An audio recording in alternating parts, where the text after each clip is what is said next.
Hey everyone, welcome to a new video. Today we have an interview with Raku. So you want to tell a Yay! little bit about yourself? Okay. I don't know. I'm just Raku. I'm a Nova Beast and doing stuff on TikTok now. Yeah, Since like 1.5 months. yeah, exactly. Mhm. So Raku was active on Twitch, but then decided to swap to TikTok. What was the reason for that? Yeah. I think Twitch worked better for gaming content for me, and I kind of figured out that I don't like making gaming content as much. And for social stuff, like I just prefer TikTok. Okay, It's just more fun. I mean, I have to say, I I feel like the like the community. same. If I Hmm. stream on Twitch, I got a lot of lurkers who are just like they chilling in Yeah. there. And if I stream on TikTok, there's like more interaction with the people, with the viewer. Yeah, also more different people. Like Twitch is more like, okay, someone is joining and then they stay for like the rest of the stream and they're just like watching you play. While on TikTok you just get all kinds of people just dropping in, staying for like a couple of minutes, maybe even longer. But it's so nice to just get to know so many people. Okay, yeah, I like it. can totally see that. I can totally see that. Y- So, you're doing furry content. You did furry content on Yes, Twitch, and you did furry content, yes, and you're doing it now on TikTok. on TikTok, exactly. So, Yeah. was there? Though I must say it's not really just furry content. I would call it content that happens to be in my furry form. I don't know. I'm just happen to be like this, but it's not really affecting the content I would make. Okay, so you would just say your persona, your Nova Beast right now, would not Yeah. be like only there if you're furry and for furry content, but just representing you Yeah. on the entire internet or also outside of the internet. I mean, both basically. I mean, before this, I was a fur dragon, which was basically just a fluffy dragon or a fox dragon, what I kind of like to call it. I even had like a fursuit and everything of it, still do. But I don't know. I just started to be like a Nova beast now, and I enjoy it. But it could be anything. Like if there was like a character I like, and there happens to be a model of it, I could see myself using that model. It's really not just about the persona anymore for me. Oh, okay, yeah, that's interesting because a lot of people are really stick to the Sona for quite a long time, Yeah. and you would say like Rakurim is just like a design you like, or like Yeah, I mean, he used to be. I used to identify myself as my persona in the fandom, of course, and I still kind of do. But I would say it's more about like just having fun and just acting and stuff, and not that much about like a one single persona for me. It just happens to be this now. okay, that's cool. That's cool. That's a really big change, and I feel like not a lot of furries doing that. I feel like a lot of furries stick Yeah, to their Sona, but it's cool that you decided to like just enjoy the fandom itself and not really sticking to your yeah. Sona, which is really unique. I mean, there are also a lot of people who are kind of part of the fandom already who don't even have a persona, who just enjoy the arts and the crafts and everything. So I don't even think you need a persona to be a furry. Yeah, I would You totally just need agree to on that. enjoy like the content. It's like the same for fursuit. I feel like a lot of new furs. I don't know how you feel it, but I had a lot of new furs coming in and say that they want to have a fursuit to be part of the fandom. What are your thoughts Yeah. about having a fursuit as an owner? I mean, it really depends. Like, I can see that people are like, oh, yeah, first you is like the ultimate goal because then I can go outside, express myself, and show who I am and stuff like that, which I totally love because I just love being like this. But at this point, I'm actually preferring to be like this virtual fluff, like being like more expressive and just doing things on a daily basis than actually wearing a fursuit nowadays. It's just a thing that happened over time because I think I can reach more people and entertain more people like this. But yeah, as a fursuit owner, I would say get a get to love your persona before you get a fursuit. Like be happy with the persona you have and be at the point where you're like, okay, I used this for a while, now I want to turn it into a fursuit. Or maybe there's also the option to like adopt fursuits and just do that first. The fursuit shouldn't be like the thing I can't. You should never think I can only be a furry if I have a fursuit. That's not true. And a lot of even like artists and stuff like that who make a lot of money in the fandom don't have a fursuit or have a fursuit and never use it. Yeah, there are also a lot of people that actually do not want to have a fursuit, or like what I discovered Yeah. in the last few months, not really years, but especially in the last few months, is that there are a lot of furries out there that just being furries in VRChat or like expressing themselves only in VR, so that's also an option. Would you say that you enjoy that more than like I call it the OG classic furry for now, like having a fursuit and going to cons? Would you say like the virtual I part mean, is and virtual cons are a mm, bigger part for you of the fandom now? the thing is like VRChat is more like an online furry convention that just keeps going. Like it's just like an all-year thing. You can just drop in and out, just do the things you like. You can also meet people and stuff. While furry conventions, especially, are like very condensed. Like you go there for a week and you still have like an amazing time. And I love meeting people there. But nowadays, it's more like I'm excited to meet people that I know or that I actually got to know on here and never met in real life before. So that's like becoming a highlight more and more, and not really the activities at the con itself. Like I used to be like, especially at my first con, I was so scared of missing out and just be like, okay, I need to be at this panel and this one, and I need to go there and there. And it's quite the opposite for me now. Like nowadays, you can't even like tell me that you want to meet me in an hour because I have no idea what I'm doing in an hour because I'm just all over the place meeting people, having a good time.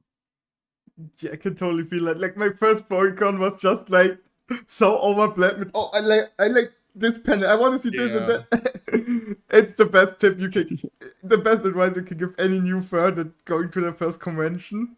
Like really think about if you really want to go to a panel. Like what I do nowadays still is if I'm on a convention, I go to the fur dance.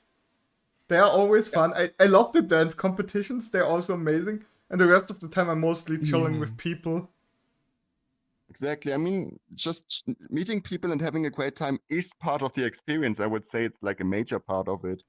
And some people really like I don't blame people for like going to all the events, but sometimes I feel like they are kind of stressing themselves, especially like with waiting in queues to get like the perfect seats and everything.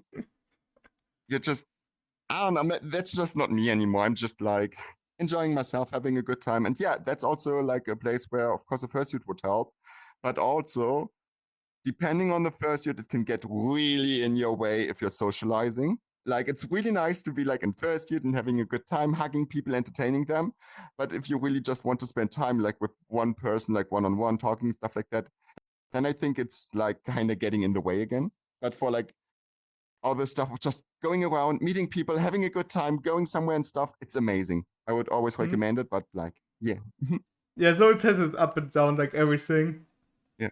But one thing I want to say is it would like if you asked me the same question like I don't know 8 years or 10 years ago, I would have answered differently because fursuits were much cheaper back then. Like you could get a okayish, like goodish, okayish fursuit for like 1,000 to 2,000 bucks, Yep.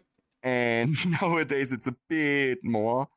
So it's not that like back then it wasn't as much as an investment, but nowadays the quality is just way higher and the prices are very justified. But it's also more commitment. That's why I'm also like, okay, if you kind of need to plan how is your persona going to look like if you're spending like 5,000 to 6,000 bucks on it. Yeah, because And I it's didn't have this issue back then. yeah, it's really a struggle. Once the fursuit is done, you can not really make Yeah. changes to it. That's a point. But Yeah. uh, wouldn't you say that it also makes a difference that you answer differently nowadays because of VR chat? Because 8 years ago, VR chat, I don't know, was it Definitely. released, but it wasn't this big thing for sure. No, it wasn't as I think it got released in Yeah, 2016. Maybe I'm I'm wrong. I don't know.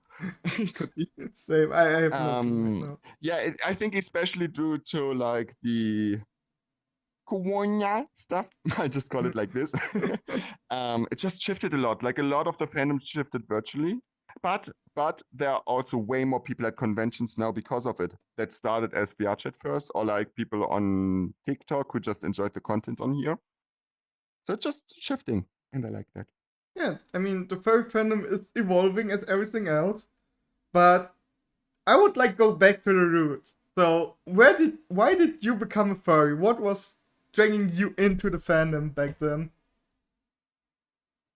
I would say, I'll be honest, I would say like the latest point I would just really point out where I would say, okay, this is now where I became a furry would be Digimon and stuff like that when I was like 12 or 13 years old and was really getting into it, even playing as like characters from the show, just acting as them and stuff.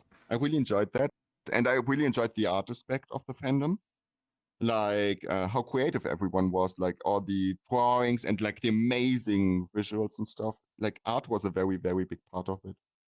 Okay, that's But also acting. So I guess that kind of makes sense that I'm now doing stuff on here. Though yeah. I really want to do more acting stuff, so I really need to see where this is going. I mean, it looks like really amazing as a fella friend and a follower on your TikTok. I have to say, I really enjoy your content, Oh, and I feel like you really found something that I need to makes you make better. happy. Because I know you were Yeah, experimenting a lot, and I found out that, I don't know, you really enjoy making content, making other people smile, which is an amazing thing. I really enjoy that. yeah. Even if it's kind of on pause at the moment because I'm kind of seeing where I want to go, and but again, like a clearer and clearer image of where I want to go. So that's something I'm Yeah. excited to Also, work on, I guess. nothing is set in stone, so you can always change content or like the way you want to impress yourself, which Yeah, is also a really amazing thing about the furry fandom, which I think. yeah. That's what I'm. Because back then, I will show you a few pictures in the chat, but I don't know if you remember my persona, but my persona was basically a normal Umbreon, and you know how it looks Yeah. nowadays with all the adjustments, which Hmm. came from friends I met and all that shit, and I think that's also an amazing part that you can evolve yourself in the fandom. I don't know. Yeah. Was your I mean, I'm persona? also part of the Pokemon community on here, and it's kind of the same for them here. Sorry that I disrupted you, Oh, but good. yeah, because you were speaking of like Pokemon first and stuff like that, I think it's kind of the similar to people on here who are like in the Pokemon first stuff, because usually they start with basic avatars or like the public one, Mm-hmm. and then make adjustments to their design over time. A, a lot of them are also going into the mystery dungeon aspect because of the clothing options and stuff like that, which is also very cute, like just having like a bandana and everything Mm-hmm. because there were so many accessories you can put on a character to make it unique. Like there are even like some friends who just have like the basic Pokemon designs, but just because of the accessories they use, they look different, and you can instantly recognize them, and I like that too. Yeah, that's cool. But what I wanted to ask is, was Rakurim always your Sorry. persona? All good, all good. Or did you start with a different one? I mean, I started out like this specific design, like just the colors and stuff, started out on, I would say on Second Life. That was in 2013 when I first joined it. Because there was like someone actually I joined because of a trolling video. Someone was just trolling on Second Life, like the Crony community on there, and was kind of mocking it, but like in a still wholesome way. Mm-hmm. And I kind of got a crush on one of the people I saw on there, and then my mission was just okay. I need to meet this person I saw there. So I joined Second Life because I got a crush on someone who got mocked on freaking YouTube to find them, and I actually did. Didn't have a clue what I'm going to do on Second Life. I was hopeless, so I was just trying to find. Okay, where do I even need to go? And it took me like 2 days or 3 days to find them, Oh, and then we that's just became like best friends and everything. And I also had to have like a custom pony at some point. So I was just experimenting, and yeah, this one started out as like a pony design, then changed to like a changeling, and then to a dragon, and now I'm a Nova Beast. It's just evolving over time, just with me. yeah, that's amazing part. But that's actually a wholesome story that you found them in Second Life. Oh my gosh, I didn't Yeah, know that's also that. why I don't mind trolls as much. Yeah, Yeah, but it's also why I don't mind trolls as much because I kind of started out by enjoying trolling videos. So that was kind of be weird if I was just like, no, don't troll and stuff. It's actually how I joined the fandom, kind of. yeah. I mean, that's a fair point. That's a fair point. Which is also like really funny because I feel like you're a troll yourself from time to time. Yeah, I love doing it. I'm just like the thing is, there was like a point in my life where I was always like thinking or just questioning myself, should I do this? Should I say this? Can I be myself? Now I need to like be more normal and stuff like that. And then it just shifted at one point where I was just like, it's okay to be me. I like being me. And if I like being me, other people will also enjoy me. I think the reason how it came to that was that I got more and more people around me who accepted me the way I was. So I just tried to accept myself as well. And that worked out. Like, and it just makes me happy to be happy with myself. Yeah, I have to say, I had the same issue back then that I couldn't really accept myself. But when I came into the fandom, uh, I was welcome here. Yeah. They were very welcoming. They supported me a lot. Would you say you had the same experience as me on that? Did you say the furry fandom is a very I mean, open, I supportive barely place? had anyone. Yeah, I think, but it really depends on what you're like looking for in the fandom. The thing is, if there are a lot of people I meet who are all like, oh no, the fandom is so much drama and stuff, and I don't like it as much, even though they are furries. And then I go on their Twitter pages, X or whatever, and just look through their content at who they engage with, and then I usually see that they are only engaging with the negative aspects of the fandom, with the newest drama, newest stuff, and also their friends are doing the same. So they're kind of dragging each other into the same hole, just combining the negative aspects. And because some of their friends are also like into this whole drama scene, the moment something happens, it just gets pushed up and stuff like that. And that's why Hmm? I'm like really having like a different mindset on it at this point, where I'm like, I'm not engaging with negative content. Like I can still look at it and just take my lessons from it, but I will not engage with it. Because I think I'm just happier just talking to people, enjoying what I like. I don't need to chase someone like big and be like, oh my gosh, this is my idol. I want to be like him and stuff like that, just to have my little heart broken because I find out they did something horrible. But that's also because I think that drama and pushing up stuff is stupid. There is a reason for that. I think everyone deserves like second chances, maybe even third chances and stuff, because making mistakes is also human. And that's why I'm Mm-hmm. also not part of the drama culture. Because I think, yes, if someone fucks up, they should even be punished and stuff like that for that, especially like if it's something major, maybe even like the legal system and stuff like that, that's all fine. But if someone got their punishment and they legitimately try to change and stuff, they should always get like another chance. And I think that's an aspect that's like really difficult in this fandom at times, just because people are just dragging themselves into this hole of like constantly bashing on people. So people will always be like, oh yeah, I can make like this new sensation out of this guy because people forgot about his drama, so I can just make a new video about him, yeah, 3 years after, and be like, hey, do you remember this guy who's now trying to like be a good person, is an overall good person nowadays, and even like donates money and stuff like that. Yeah, that guy messed up 3 years ago. This is the evidence. I don't like that. Yeah, I can totally get that. I can totally get. That's why I started to lose yet less Twitter and Twitter X, however you want to call it, because I felt like Yeah, a I'm, lot I'm of not drama using it either. is going on there nowadays, and Yeah, to keep yourself away from the drama, especially in the furry fandom, not interacting with it, is a good way to keep you out of that down spiral. You're like yeah, getting your drama, pushing it up, getting your drama, pushing it up, always going down. Well, that's cool. yeah. I think so too. I mean, I heard earlier out because that was one of the questions I originally wanted to ask you, but we had such a nice conversation that I didn't ask it. You wanted, Yeah. or you said that you liked art and the creativity about the fandom. Would you say that this is Yes. the biggest part that you like about the fandom, or is there anything you like say that's the important part for me about the fandom beside the art?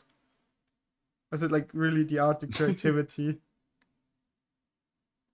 I guess it's the people. I guess it's mostly the people behind it as well. Because when I had like, or when I saw like an artist I really enjoyed their content and stuff like that, I would usually also read their journals and how they're doing and what's going on with them. That's also how I got like a bunch of artist friends, because I just got more interested in the person behind the art and their motivation to do it. than like the art itself at some point. So it's really about like getting to know people, their stories, and how they ended up here. Kind of like you're interviewing me now. I think that's like the most important thing. Like, how did people get in here, and why do they enjoy doing it and watching it? Yeah, that's cool. That's really wholesome. Because I know a lot of people would say, yeah, it's about the creativity. I would also say myself about like I like really seeing the creativity of other people. I never thought the way you thought, but Yeah. that's also a big part, I guess, for me. Like the person behind it that makes the content or the living out their creative ways. It's a new Yeah, perspective and I'm you living just it showed out in me. a way that I'm just entertaining people like you do Yeah. now. So, is there anything that you would like to just get off your chest about the fandom or like the people inside of it? Yeah, I would say, yeah, one thing I would really like to say, so I just say it to the camera, because there is someone sitting there probably thinking this. You don't need to have a persona to enjoy furry stuff, like anything, and you also don't need to out yourself as a furry in order to enjoy like furry content and everything. It's kind of like people are stressing their mind so hard about anything they do and be like, oh my gosh, how can I enjoy this content? How can I enjoy this stuff? Heck, even like in the NSFW aspects of the fandom, they're just like second questioning, oh, why do I like this? Why do I like watching this and stuff? Just be yourself. Do whatever you like. As long as you don't hurt people, you can enjoy whatever. You can also enjoy like others' content for just the content itself. It doesn't need to be about the personas. It's just content that happens to be like in furry form. And I like and I enjoyed like and I enjoy liking this. Great, but yeah, really wholesome words, I have to say. I didn't expect this wholesomeness at the end. And I'm glad because I have one last question. That is, Sure. or like, let's say two questions. Because it was one question I heard out Okay. of an interview that I was watching recently. Yeah. And they say a lot of furries do that because of they want to escape reality or they thought about it. I would hardly disagree on my Yeah. own perspective. I want to hear your thoughts about it. Do you be a I furry to mean, escape escaping reality? reality. I would say it can be part of it. Like if your reality is, especially if you're getting bullied and stuff like that, or you just in general don't feel like you belong in your own body. Like this is escapism, kinda at some point, or in some regards. It's like it's also why like a huge part of the fandom is like LGBT or like trans and everything, because they don't really like always enjoy who they are. But I think being a furry can be part of a way to find yourself. Like I kind of used my persona to express myself and just be like, okay, now I'm this little fella. And yes, I lost friends about over it. Like I lost friends when I got my persona.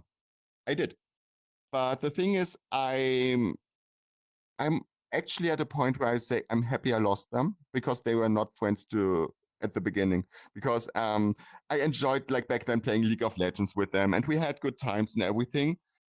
But there was always this thing connected to it where it felt like, okay, if I'm truly myself, or if someone in the group is truly themselves, the whole group breaks apart, and that happened a bunch of times, not just with me. And when I outed myself as a furry and just made the decision, hey, yeah, I want to do like this and enjoy the content and everything, the moment they were like, you can't be friends with me anymore, I was happy. Yeah, Like the first reaction was sadness, and then it just turned into happiness because those shackles were just gone. And I just had so many new opportunities, and I don't regret a single minute. yeah, I can totally get that. And when I started to join the furry fandom, I also lost a few friends, but I gained new ones, Yeah, and now I have friends that accept me the way I am. They don't like me because my Sona looks cute or because everyone whatever. should. Exactly. 'Cause they do not like me because of my Sona. They do not like me because I don't know. I have money or whatever. They just like me for the person I am. Yeah, It's really wholesome. And the other It's funny how you get a persona and have more people like you for who you are. Yeah. Or value you for who you are. That's so hilarious. Because the thing is, you can express yourself through your persona and just get liked for who you are. Like just projecting it on something you maybe even designed on your own or adopted or something like that. But you can basically project yourself on this character and people know you for this character. And then when the connections get deeper, they are not because of this character, but because of the person behind it. And that's slowly how you can start to accept yourself as well. Yeah, it also helped me to get rid It of. can also be a profile picture on Discord. For me, it also helped me to get like along with my anxieties. Like having this Sona as me helped me a lot with anxiety to impress myself better. Yeah. And the other I like that it does that for you. And the other question was about the NSFW part about the fandom. Because I know it's a topic, I know some people do not want to talk about, but how... I don't mind it. Yeah, do you think it's a big part of the fandom? Or is it more like, you would say, yeah, it is a part of the fandom, but because everyone is so sexual open, like, I don't know if you ever visit a kinky party or something, where it's like... You do know. I do. Yeah. I mean, where it's like basically... You can't lie to me. You can't lie to me. Where it's like basically everything can happen, nothing is a must, everything is sex positive, and that's just how the fandom is. And then it comes to sex if it fits, or do you think the sex part itself is a big part? I would say the sex part and stuff like that is part of adulthood.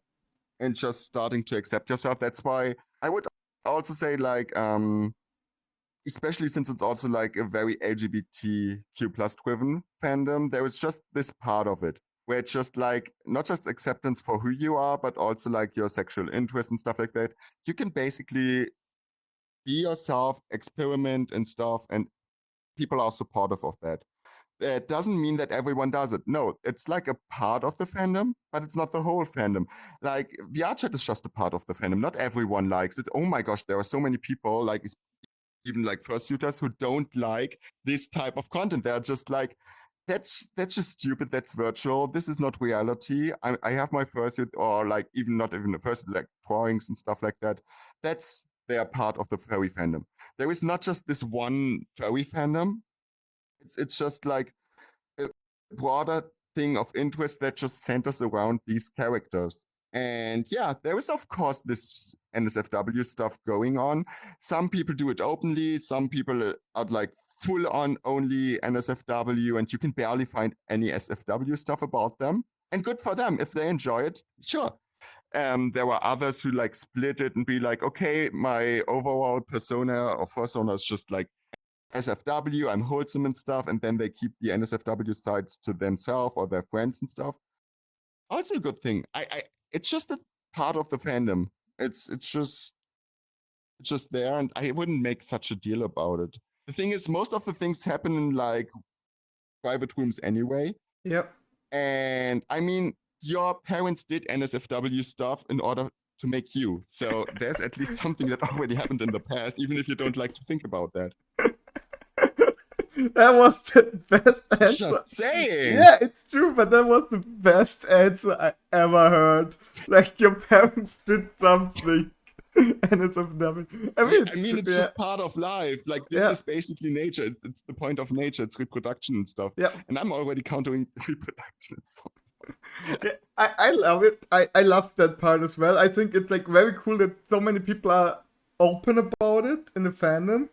Which is like, when you go outside this fandom and you talk about stuff like sexual content, everyone is like, ew, don't talk about it. But it's part of humanity. It's part of being an adult. I mean, I get that not everyone is into sex. There are also asexual people, and it's fine. You also humans after all. Not that you think anything else about this video now, but yeah.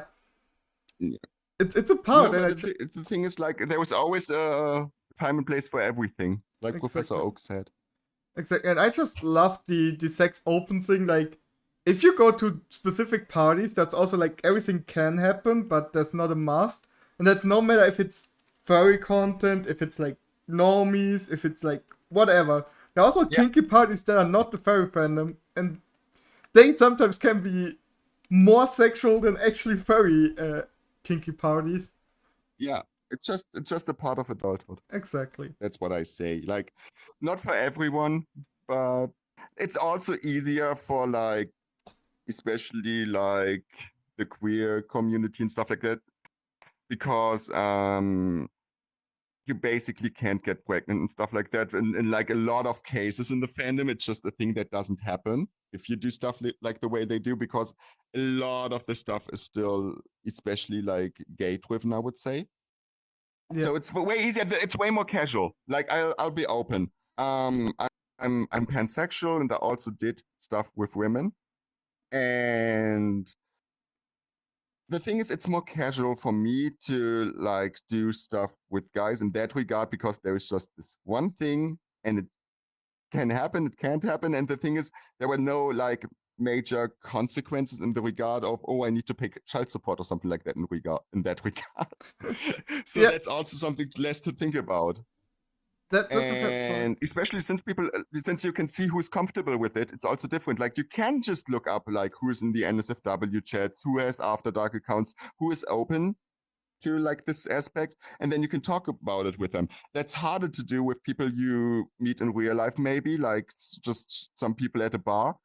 Like usually when you go to a bar, unless it's like a gay bar or something like that, you wouldn't know if they are like into certain stuff. While there are furries who just throw it in your face, maybe even have like an image. Oh yeah, by the way, these are all my interests and stuff. This is what I like. Do you like that as well? It's kind of like if you choose to be part of that side of the fandom, then it's easier to be that side of the fandom. Yeah, that's true. And And I also just feel like what I discovered, and which I think is pretty true, when I started having my sexual time, was like really weird. But then all of the moment when I turned out the gay, or like not gay, but pansexual anyways, it was like, you know what, fuck it, Mhm. from this point, everyone that's judging me, gonna judge me anyways, and I can do whatever I want. So it was kind of Yeah, relieving, and gave me the courage to go on to discover my true self in that way as well, which I think a lot of yeah, exactly. pure hetero non-furry people do not have, which like they do a lot of just casual stuff and never experiment themselves, and that's also like a good part about the NSFW, because you can just try, and I then you mean, I think what you can also do is just look up statistics of like how many sexual partners people usually have like in a country. I think it was more different sexual partners in Germany than, for example, in the US and stuff like that last time I looked it up. But then you can also compare all these kinds of things with like, okay, if it's like a straight couple or like LGBT, like maybe gay and stuff like that. It really differs. It really differs, because I think it's more, I wouldn't say casual, but I would say casual for a lot of people to do something in that regard in the fandom, if they know that they can be casual about it because the partner would be casual about it. yeah, it's like way more sex positive, open about it, and you can like experiment in kind of a safe zone, because I Yeah. really I know I said it a few times, but I really love the quote, everything can happen, nothing is a must. So Yeah. I had And I times, think it's also important to talk about that topic and be open about yeah, it. That's kind of like why you learn about it, like especially in Germany, you learn about it in school usually. I hope they still do it. That you're just learning about like the sexual aspects of life and stuff like that. I had it in like fourth grade, and then again, no, third or fourth grade, like very early. Then again, like sixth grade and stuff like that. And I think that was important to just like know, okay, it's part of nature. It's just something that is there, and there are risks connected to it, and these risks are also important to keep in mind. And yeah, I think that's just yeah, I mean that's it's really cool to have someone that is open talking about this topic, because I feel like a lot of furries are just like, it's not a big part of the fandom anymore, or like trying to shift the topic, and it's just a part of nature, as you said. So I think it's really important also to talk about it, and honestly, I know unpopular opinion for a lot of people, but I feel very good this part of the fandom exists. Because it's like a safe space for me where I could discover myself, where I could see, hey, yo, I like this, I like it. This is not so mine, and just have that all in a safe area. Kind of like we are getting back to the topic of like personas and stuff like that, where you can just be like, okay, I am trying this in this safe space where I know it's accepted. Exactly. But I have no clue about the time, but I feel like we're talking for quite a lot already. We did like a lot. I don't know how you're going to stuff that into a video, but good luck. Yeah, thank you. And I just want to thank you for your time and the interview. It's much, much appreciated. And everyone here, check out Rakurim on TikTok. They're a really amazing bean. I will link them. Thank you. They doing a lot of live content and also still videos, right? Yeah. Okay, still videos as well. Amazing. Yeah, I do, but I mostly focus on lives at the moment. Especially going more into like these open discussion topics. So that's why it's easier for me to talk about these topics, because I enjoy talking about them and just have my own opinion about it, which is usually not black and white. I hate black and white opinions. Nah. And I'm also open to like comments and people talking. Like I'm happy when people disagree with me, but give me a reason why they disagree with me and then talk about it. I don't need to like convince them that my opinion is better, but I think it's important to talk. Yeah, it's talk. And then both sides bring their argument, and after that, everyone is smarter. Maybe they didn't change their mind, but maybe they can now understand your side, which is the important part. It's not about convincing, it's always about understanding the other part. Exactly. As long as you don't hurt anyone, I'm always happy when people are themselves. Yeah, exactly. And with that smart words, I would end it here. As I said, thanks everyone for watching. Thanks Raku for your time, and check them out. Check the amazing bean out. Thanks for being here. And bye. I enjoyed it a lot.